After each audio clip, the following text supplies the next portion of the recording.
You had mentioned your Facebook page, and you're very active on social media. What value do you place on that type of outreach?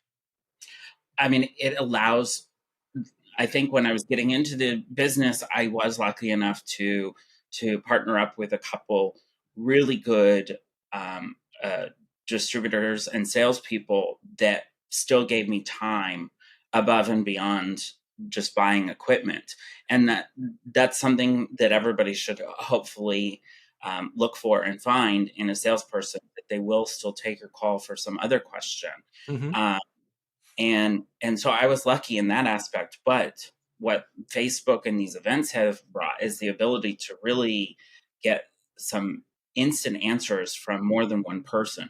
Um, I think at the end of the day, it's your business. You have to decide what's going to work best for your business. But if you can have five different opinions, Hmm. you can really kind of see Hmm. what other people are kind of thinking along the same lines, Hmm. and make a better, hopefully a better choice, Hmm. because you've had that feedback.